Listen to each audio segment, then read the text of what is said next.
Now I want to be clear. We have to put horses in the sale yesterday and today for the Monday preferred online sale, and we have 11 horses that are going in that sale. Now one of them's potentially, depending on how she races tonight, game, set, match. Hutchinson Harness owns this filly, sent her over here to try and get the kinks out of her. I think we're getting the kinks out of her, but I don't know if she's fast enough. So tonight will be a telling, potentially last start for her. Decent filly, but if she's not going to be a stake filly that can make some waves, it's not really what they're after. So there's a potential of her going on there. I'm going to go through the horses. They're in no particular order, so everybody pay attention, because there are 10 stable horses on here that will and potentially may leave us on Monday. We're going to start with Purple Aura. I talked about Purple Aura and Sweet on Pete. They're going to head the list. They're both in the sale, and you guys are getting a little look at why it's very difficult outside of Ohio to make big splashes. Now, I don't think Sweet on Pete's odds are fair, 10-1. She's probably 6-1 in there. Her last start was a little flat, but that was her being flat. She's been a good filly forever for us, and quite frankly, has decent enough pedigree that should attract some people to purchase this filly. Now, we will, I guess we will have a reserve on her. How high that is, it's going to fluctuate a little bit. What the reserve I feel is fair today may not be after Indiana's start. So we'll talk more about Sweet on Pete in particular, her reserve going in. I think Purple Aura will be bought fairly as a racehorse with some residual value as a broodmare too, I suppose. But again, these are mostly Ohio mares with Ohio blood. Are people seeking out creatines and Uncle Peters on the world stage to breed? Not particularly, but they may also. So both those fillies will likely and potentially be sold on Monday, and I think that's the right course of action to take. I'm going to have people message me and say we should be keeping these horses. I need everybody to understand, when you look at well, we'll talk about her in a minute. When you're looking at Iglariam and Globetrotting, those were 3 very quality horses at 2 and 3 that struggled horribly at 4.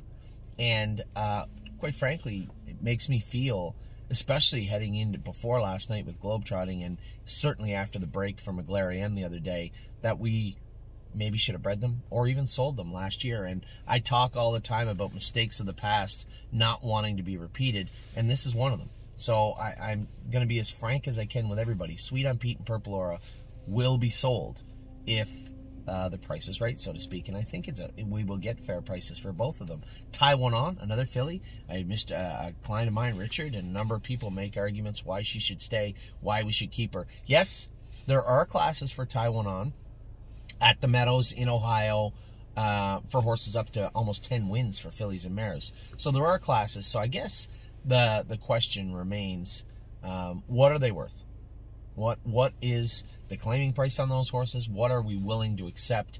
And quite frankly, for the people out there that think she's worth more, the opportunity will come for you to buy your other partners out, but there is a vast majority of the ownership of Tie One On that wants to sell her, and I hope she does well in the Simpson on Sunday. If she does, we could be looking at a pretty opportunistic Monday for the stable.ca. Amor Diener goes out saying, I'm shocked he hasn't sold yet. I did price him a little high, I think it's 16 or something. I was surprised I wasn't offered 10,000 or something for the horse. He's a Father Patrick. He doesn't have any lameness issues now. He's just not particularly fast. He can race at little tracks, Saratoga, tracks like that, he would excel at. So I'm a little bit surprised that people haven't jumped up, but I suspect on Monday they will. A horse that I didn't think would make this list, but he is Garden State Dio. She has breeding there. She is worth money as a broodmare, probably pretty good money. And we can't keep them all, right? We can't keep all the horses. We do plan on breeding Globetrotting. I did actually have Iglariam on this list and then said, man, you kept her for an extra 2 years. You know how talented she is. Her family's strong. Probably should breed her, right? As much as she angered you the other night, probably should breed her. And that voice is correct. I believe that's a reasonable voice. Now, in regards to Garden State Dio, her earning potential on the track is minimal right now. I mean, I think she can trot 58, 59, but coming from a filly that qualified 56, a 2-year-old on a half-mile track, a little disappointing. But again, the residual broodmare value is there, and I think I think we probably will be paid okay for her on Monday. Also, massive profit. A couple of these horses on here go without saying. Massive profit has. I know that,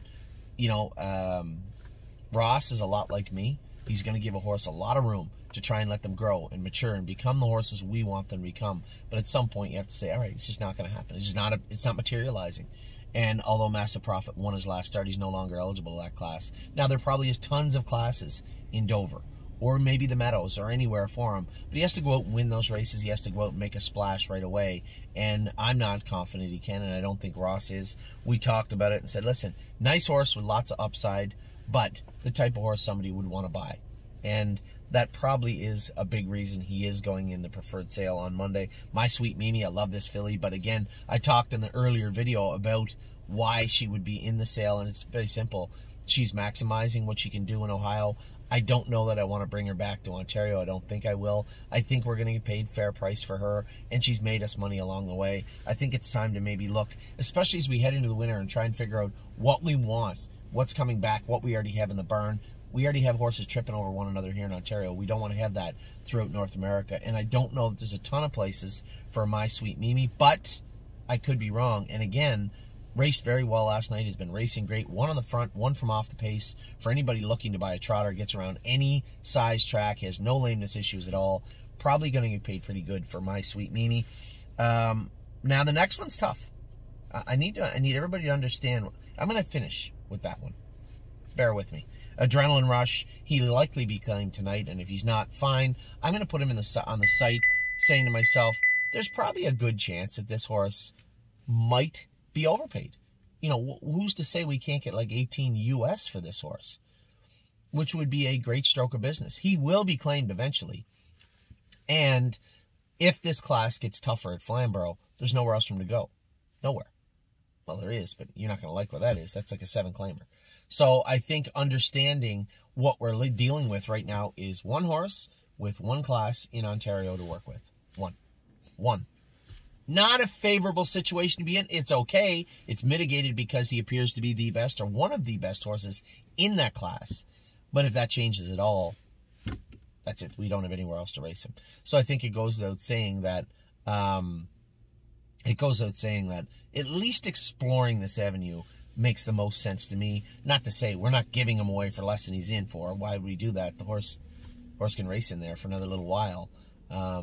So again, more testing the waters than anything else with Adrenaline Rush. We talked about Game Set Match. Now a blast from the past, Stolen Dance. This is a mare that was barren for us last year. We're not going to breed her again this year. We have too many mares. Some of them have to go, and this is probably the first one. This is a Muscle Hill filly mare. Has had a foal already. Pretty decent bloodlines. We may get paid okay for her, but I had to wait. I couldn't sell her right away. We had to wait until we weaned the Uncle Peter weanling off of her before we sold the mare. So she's going to be up for sale on Monday for sure. And then last and absolutely not least, Will to Win Hanover is going up for sale. The reason being, so this is, a lot goes into this.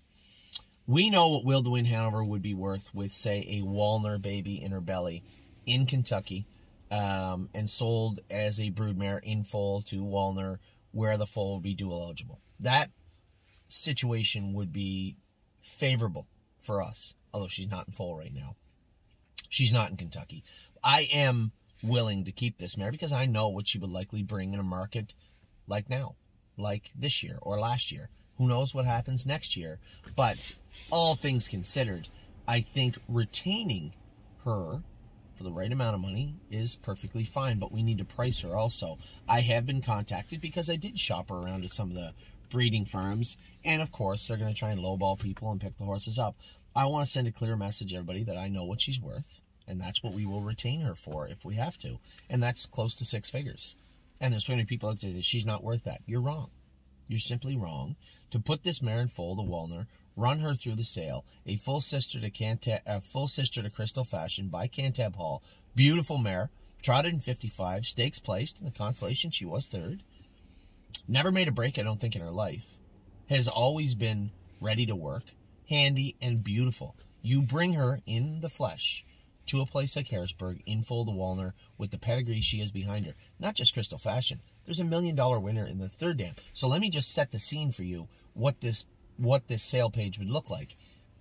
Will to Win Hanover by Cantab Hall, mark of at least 57. She's still got racing to do. She's picked for second tonight or tomorrow. Tonight? I'm not sure. Tomorrow. Mark of 57 right now. Trotted in 55. Stake placed at 3. You know what? 70,000 she's probably going to have on her program. She is a full sister to a horse that made $2.3 million. One of the best trotters of that particular time in Crystal Fashion. And then underneath, I forget the name of the horse, but there's another $1 million winner, which would be in the third dam. So the first dam would be Will to Win Hanover. First foal from a Cantab Hall. Full sister to Crystal Fashion and all that pedigree down below. And then in the third dam, another $1 million winner. In foal to Walner, dual eligible. Listen, you don't have to lowball me. I might not know the breeding game, but I'm not an idiot either. I know what that picture is worth. Having said that, if you take the bills of the next year away from that equation, you take the stud fee of Walner or Chapter 7 or whatever top sire fits perfectly. This is not my avenue. I only used Walner. Whoever the best sire for that filly is who she'll be in foal to. So you take away the fees for a year at Hunterton or Crawford or anybody else in Indiana or in Kentucky. Take those fees away. Take the stud fee away. What that mare is worth roughly in Harrisburg next year, minus those, that is what the price is going to be to buy her on Monday. Minimum.